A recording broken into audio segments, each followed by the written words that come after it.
runonphoto.com, and in today's short little video I'm going to be doing a beginner's guide, an introduction if you like, to shutter priority mode on your DSLR. Now, shutter priority mode is probably one of the most underused features that you have on your camera, and yet it can be one of the most artistic. It's the one that sorts out the men from the boys, the girls from the women, if you like, because it's simple to get across the effects that you can achieve with shutter priority mode, but it can be very difficult to master it. So, what is shutter priority mode? Well, the most important thing is get your camera manual out and have a read of it. But basically, on Canon DSLRs, you just turn your mode dial to TV, or it's normally SP or something on most other makes. And what that allows us to do is to choose the speed at which the shutter fires on the camera. And so that's basically the amount of time that the camera, the little box that lets the light in, the shutter on the front, stays open. And then what the camera then does is it can work out from the shutter speed what aperture to use to get a correct exposure, and if you're using something like auto ISO, it can change the ISO as well. Where most of the time we tend to sit in aperture priority mode, don't we? So why would you want to use shutter priority mode? Well, basically you tend to use it because you maybe want to freeze movement, or you want to introduce a feeling of movement into your photographs. So I don't know, maybe think of a canoeist coming down a rapids towards you. You're a sports photographer and you're shooting it, and as he's shooting the rapids, as he's going through one of the gates, you take a shot at a really high shutter speed, 1,000 to 2,000 of a second, so that you freeze the canoeist as he's battling through the water. Every droplet of water is frozen as it's in space, giving you a really good idea of that moment and this effort this canoeist is having to put in to fight the white water. On the other sort of scale of things, think about you're at a racetrack, you're a sports photographer again, and there's an Indy car or a Formula 1 car zooming past you, and you're following it along, and you shoot at a slower shutter speed, so the car stays nice and sharp, so you can see all the decals and everything, but the blur becomes the background becomes a horizontal blur of just colours, and the wheels on the car are blurred as well, and so you get a real good feeling of motion in the photograph. Imagine that photograph if you'd taken that at a high shutter speed, say 1,000 to 2,000 a second. What would have happened was the background would be nice and sharp, the car would be nice and sharp, the wheels would be nice and sharp, but the car would just look like it was parked on the racetrack. And in fact, if you took the same picture with the car parked on the racetrack, it would look exactly the same. And so that's why using shutter priority can be incredibly important and really introduce a sense of time into your photographs.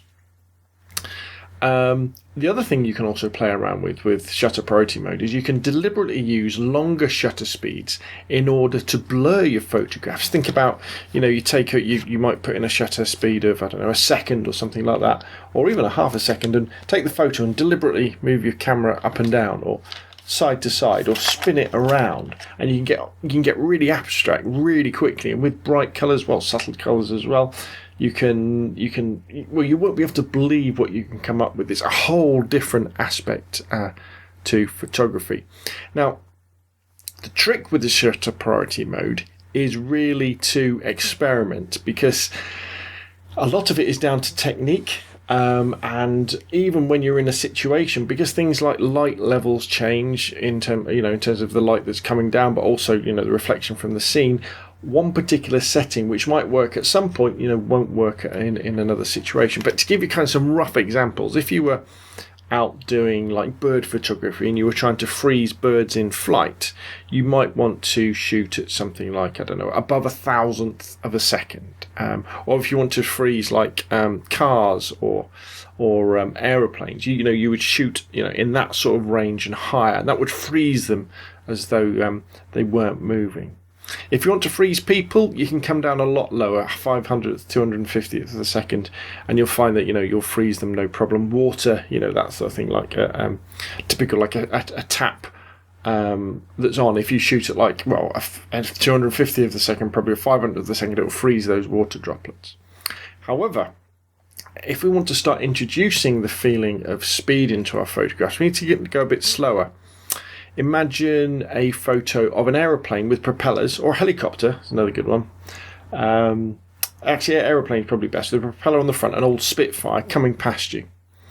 If you shoot it at too high a shutter speed, say 1,000th of a second and above, or even a 500th of a second and above, what will happen is the aeroplane will be lovely and sharp, but the propeller will be frozen as well. And you'll see the propeller as bold as day, just there.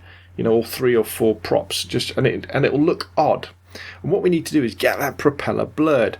And so what you've got to really think about is shooting down at like 1/150th of a second, or 100th of a second, or 2/50th of a second, that sort of speed. But whenever you start doing things like this, where we're playing around with shutter speeds that are not fast enough to freeze the action, because we want some of it blurred, you have to pan with your subject. You have to follow your subject. So as the aeroplane's coming across like that, we've got to follow it. We've got to press the button, and then we've got to carry on and follow it through.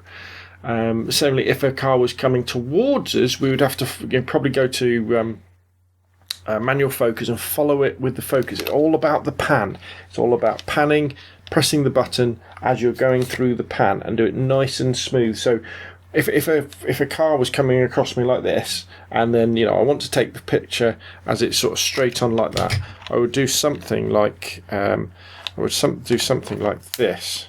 It's just banging a shutter speed. I don't know. Just muck around an 1/800th of a second. So the car's coming from this direction, so I'd start to follow it, and then I would take the picture and I would carry on panning. You have this really smooth movement in your shoulders. It could be up and down, and that'll give you a sharp subject, and the background will blur. And things like propellers or helicopters, those blades will blur as well.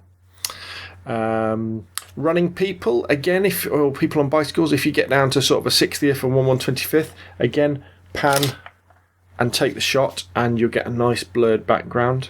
Running water, depending on how far away sort of the zoom you're using and stuff like that, you're probably looking at a 1/4 of a second and slower, and that would give you the soft look. If you want smoky water, you're looking at 2 seconds upwards, sort of 30 seconds. Now, when we start talking about really long exposures, when we start talking about long exposures, what we need to do is we need to get our ISO down to 100 or 200, so we're making our camera less sensitive to light. Because there's only so much the camera can do to compensate, if you like, for us using longer exposures. And the way that it compensates it is that it makes the aperture smaller. You've probably seen the video on aperture priority. But it comes to a point where the camera can't do anything else. It can't make that aperture any smaller than f/22. And so it will then start to overexpose the image. If that starts to happen, you've really just got to wait for it to get darker, or you'd have to use things called neutral density filters, but that's a subject for another video. Also, once you get below about a 50th of a second with a wide angle zoom like this 1855, or below a 200th of a second with a telephoto zoom, really bear in mind that you might start to suffer from camera shake, where your movements, your breathing, your handling the camera will start to introduce blur as well, and that's when you need to start using a tripod or rest your camera on something that way. So hopefully this has been a good introduction to shutter priority. Give you some ideas of some of the settings you might want to try when you go out and play. Remember, it's dead easy to practice on cars going past, seagulls or birds flying around, people walking around, your friends and family as they're walking around the house, that sort of thing. And maybe next time you're out, instead of going to aperture priority mode, you'll go to shutter priority mode, and you'll think, I'm going to do some panning, I'm going to do some blurring, I'm going to get abstract, and start introducing the feeling of movement into your photos. Okay, that's it from me. My name's Rob from robnunphoto.com. Remember, you can email me scalespeeder@gmail.com. If you like the videos, please subscribe and put some comments in the comment section down below, and hopefully I'll see you again soon.